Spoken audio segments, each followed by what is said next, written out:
Peter Pan.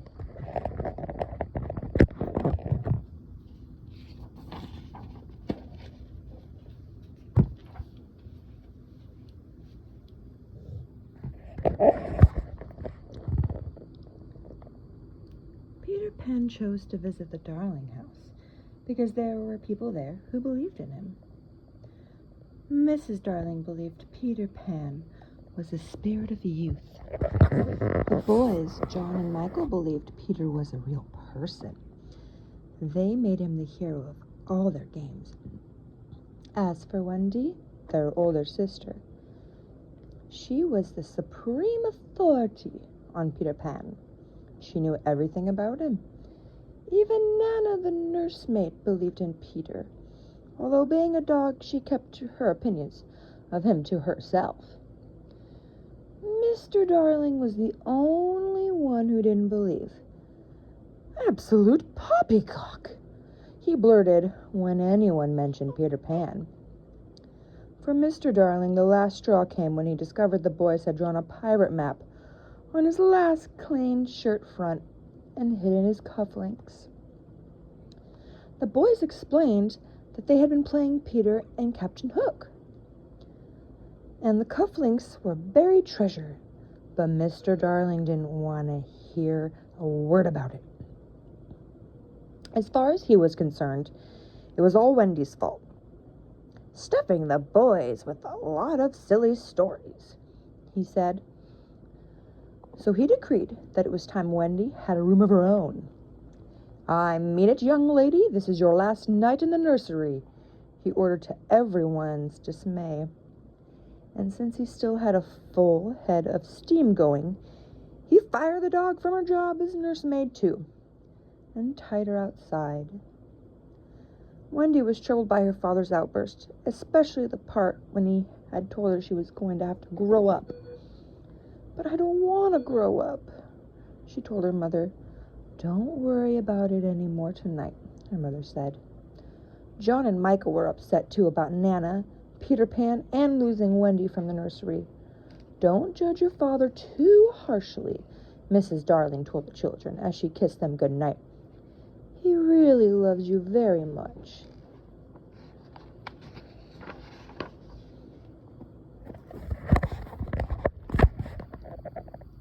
Moments after Mr. and Mrs. Darling left for the theater, Peter Pan happened through the nursery window. Right behind him was Tinker Bell. They had come from Peter Pan's shadow. Peter had become separated from it on his last visit to the Darling house, and Nana had gotten a hold of it. "It must be here somewhere," Peter said, looking around the nursery. After some searching, he found it in a drawer where Wendy had put it after she'd found Nana chewing on it.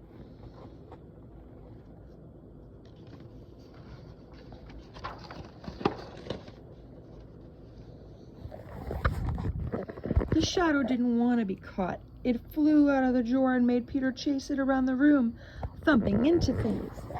The noise woke up Wendy. "I knew you'd come back," she cried to Peter. Wendy knew just what to do with the reluctant shadow. She'd sew it back on, so she got out her sewing kit. Meanwhile, Peter explained how Nana had grabbed his shadow while he was lurking in the window's ledge, listening to Wendy's stories. "My stories? But they're all about you," Wendy cried. "Of course, that's why I like them," Peter said. Wendy wasn't too happy to tell Peter the news that there would be no more stories. "I have to grow up tomorrow. Tonight's my last night in the nursery," she explained. "I won't have it," Peter cried. "Come on, we're going to Neverland. You'll never grow up there." It took a minute to wake up John and Michael.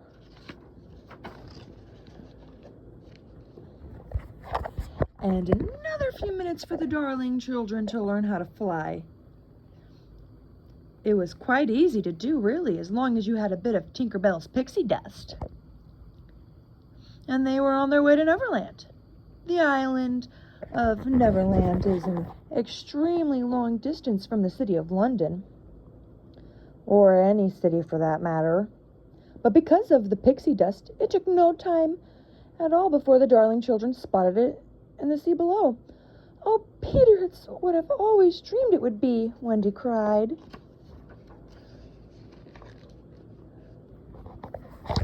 From Wendy's stories, the children already knew that Neverland was home to Peter and his lost boys, as well as an Indian tribe and a number of mermaids. They also knew that Peter's mortal enemy, Captain Hook, kept his pirate ship anchored in the harbor. And there it was down below. None of the darling children were prepared for the welcome they received from the pirates. "Look out!" Peter cried as the cannonball came hurling towards them from the ship's deck. Luckily, the darling children had already flown quickly out of the way. "Quick, Tink, take Wendy and the boys to the island," Peter shouted. "I'll stay here and draw Hook's fire."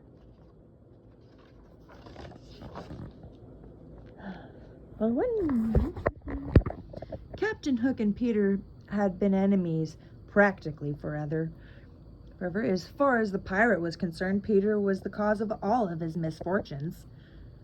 He even blamed Peter for the fact that the crocodile followed him continuously.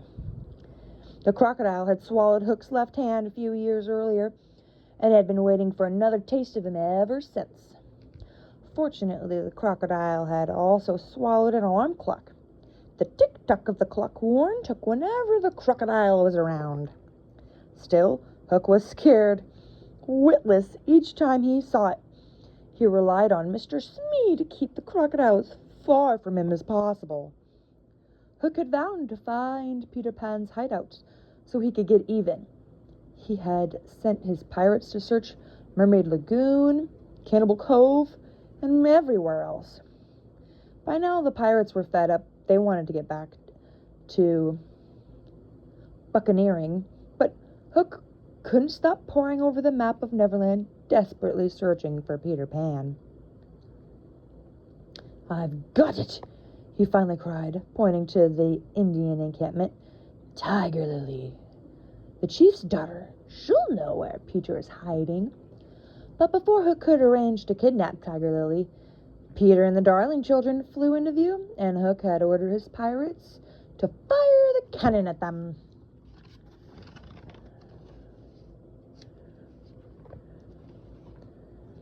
Tinkerbell flew down towards Neverland, dodging cannonballs. Wendy and the boys followed far behind. "Wait, we can't keep up," Wendy cried. But Tinkerbell thought Peter was paying far too much attention to Wendy, so she flew ahead and told the Lost Boys to shoot Wendy down. Fortunately, Wendy was not hurt, but Peter was furious when he found out what had happened. "You blockheads," he said. "I bring you a mother to tell you stories, and you shoot her down?" Since Tinkerbell was behind the plot, he charged her with high treason and banished her for a week. Later, John and Michael said they would like to see some Indians. "All right," Peter agreed. "John, you be the leader."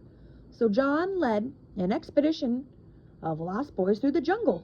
Almost at once, they found some Indians, and the next thing they knew, they were tied to a totem pole. John and Michael were worried, but the Lost Boys weren't. "It was the game," they explained. "When we win, we turn them loose, and when they win, they turn us loose." But this time, the chief wouldn't let them go. He thought the Lost Boys were the ones who had kidnapped Tiger Lily, and if she wasn't back by sunset, the boys would be burned at the stake.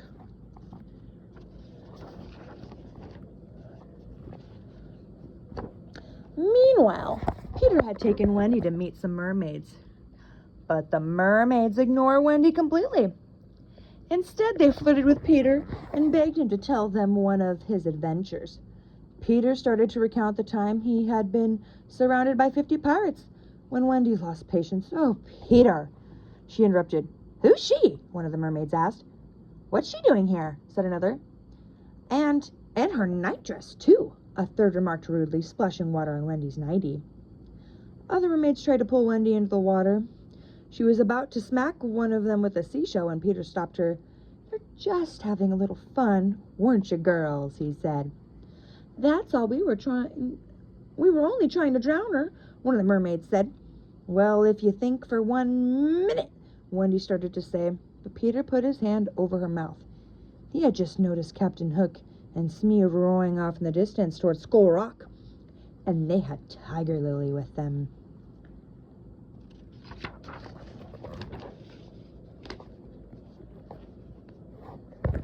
Quickly, Peter and Wendy flew off to get a closer look. Captain Hook had a proposal for Tiger Lily, whom he had tied to in a place where she would soon be covered by the rising tide. "You tell me the hiding place of Peter Pan, and I'll set you free," Hook said. Tiger Lily was silent. "You better talk, my dear," Hook urged, "for soon the tide will be in, and then it'll be too late." "Stay here, Wendy, and watch the fun," Peter said, leaving her high on a cliff out of danger. He flew behind a rock and lured Hook away from Tiger Lily by intimidating the voice of a water spirit. "Beware, Captain Hook, beware," Peter intoned. But Hook was not fooled for long. "Come down, boy, if you taste for cold steel," he shouted in response. Peter flew down to Captain Hook and did a dance on the end of Captain Hook's sword. This was too much for Hook. He sprang into action. In the sword fight that followed, Peter managed to block Hook right off the edge of a cliff. The crocodile was waiting below, its jaws gaping. Hook almost ran on top of the water in his effort to reach Smee in the boat.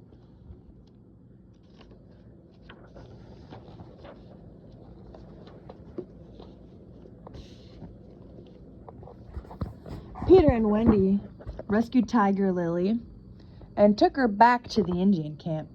The chief released the lost boys and declared in sign language that Peter Pan was a mighty warrior for rescuing Tiger Lily. As a reward, he gave Peter an Indian headdress and a new title, Little Flying Eagle, after John was permitted to ask his fill of questions about Indian lore.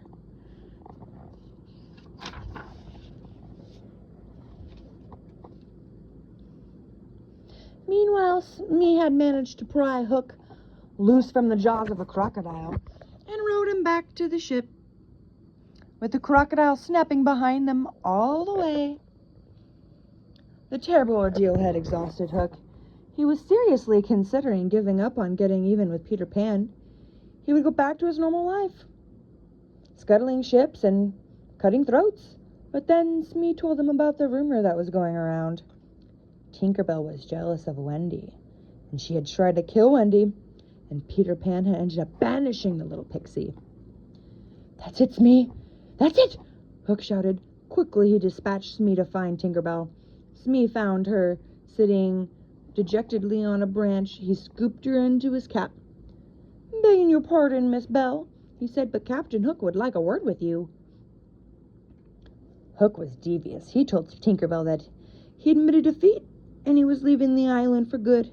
He wanted Peter to know that he had bore him no ill will, although he did think bringing Wendy to the island had been a mistake.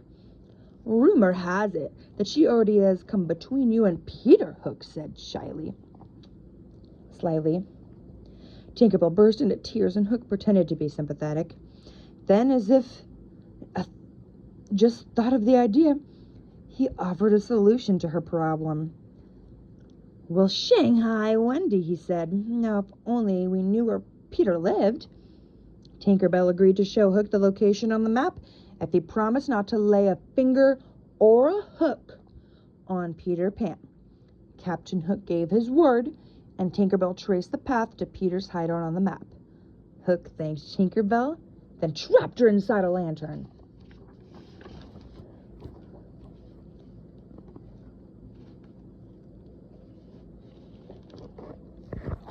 Meanwhile, Wendy and the boys had returned to Peter's hideout. "Michael, take off that war paint and get ready for bed," Wendy said. "We're going home in the morning." Wendy, we don't want to go home," Michael whined. "Let's stop pretending and be practical," Wendy said. "You need a mother. We all do." But the boys seemed to have forgotten what a mother was. Wendy had to remind them. A mother's the most wonderful person in the world, she began. By the time she had finished, John and Michael longed to go home. Even the Lost Boys, who had not seen their mothers in a very long time, felt sad and wanted to go home, too.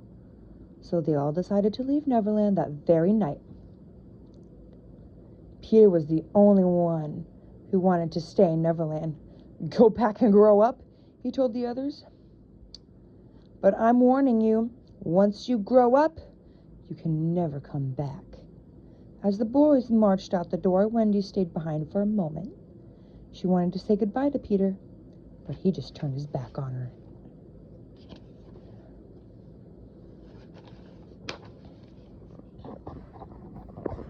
As soon as Wendy stepped out of the tree, she saw that the brothers and the Lost Boys had been captured by the pirates. She had no time to react and was carried away. And now, me take care of Master Peter Pan, Hook said as he placed a gift-wrap box in front of Peter's door, and then he rang the bell.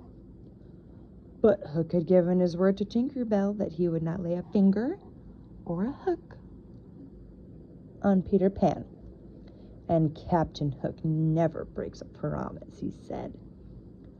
Back on the ship, Captain Hook gave the boys a simple choice. They could sign up as a member of the pirate gang, or they could walk the plank. The boys were all about to sign when Wendy stopped them. Peter Pan will save us, she said. I don't believe you are in on our little joke, Hook said. Sort of surprise package, you might say. The package he had left at Peter's door contained a bomb. Hook explained, and it was set to go off within the next few seconds. Tinkerbell overheard the conversation and struggled desperately, and finally overturned the lantern, shattering the glass. Quickly she flew off to warn Peter.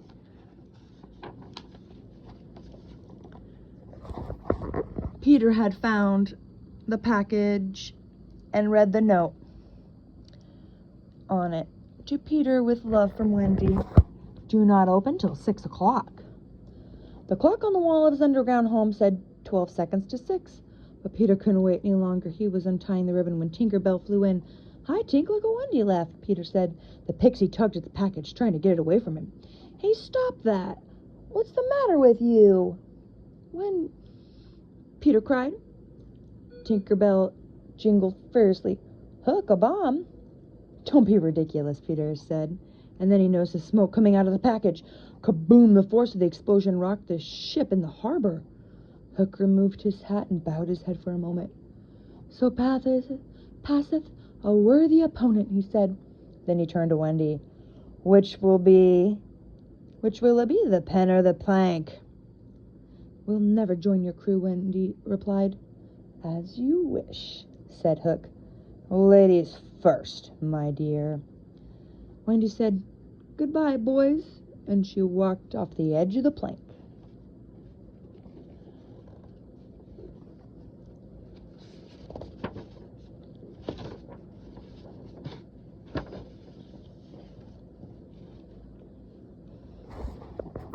The pirates waited to hear the splash Wendy would make as she hit the water, but it never came. A pirate looked over the side.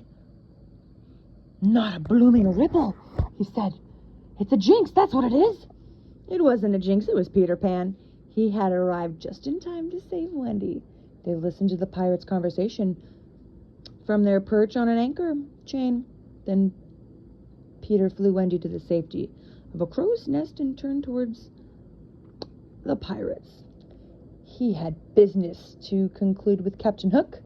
Meanwhile, Captain Hook was yelling at the pirates. You want a splash, he asked his worried shipmates. I'll give you a splash. Who's next? You're next, Hook, Peter said. Say your prayers. Hook was furious that Peter had escaped the bomb. He lunged at Peter with his sword, but Peter darted and dodged so quickly that the captain got his hook stuck in the mast. While he was struggling to get free, Peter had time to untie all the boys. They joined the battle.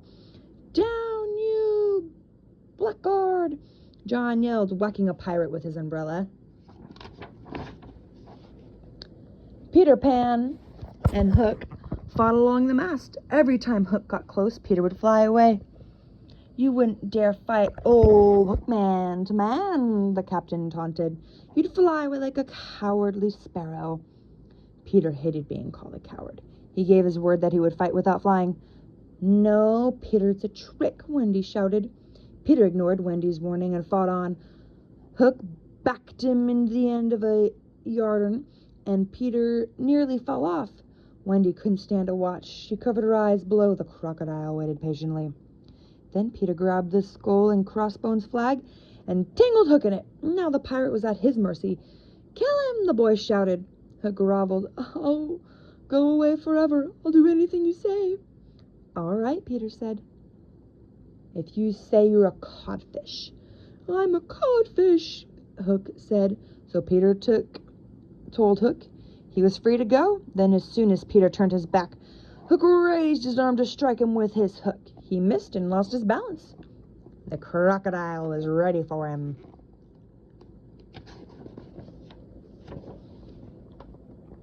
Hooray for Captain Pan, the boys shouted. Peter strutted across the deck like a captain. All right, you swabs, he said. We're casting off.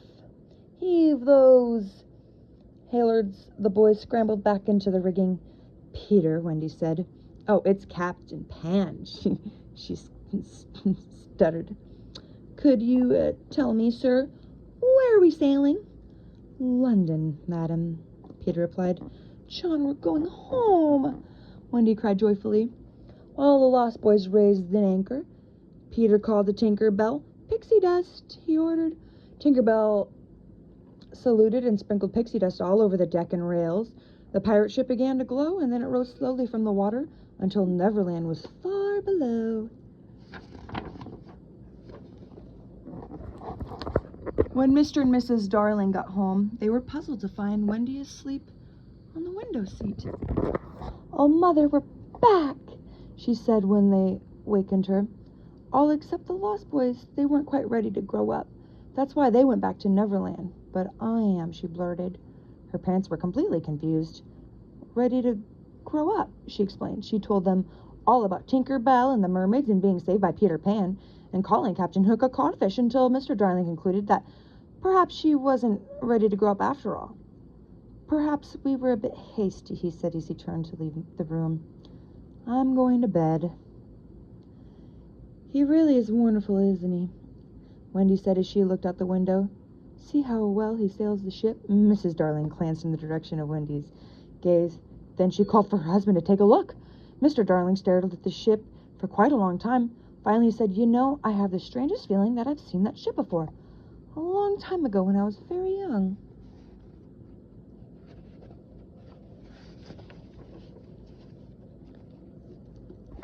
The end.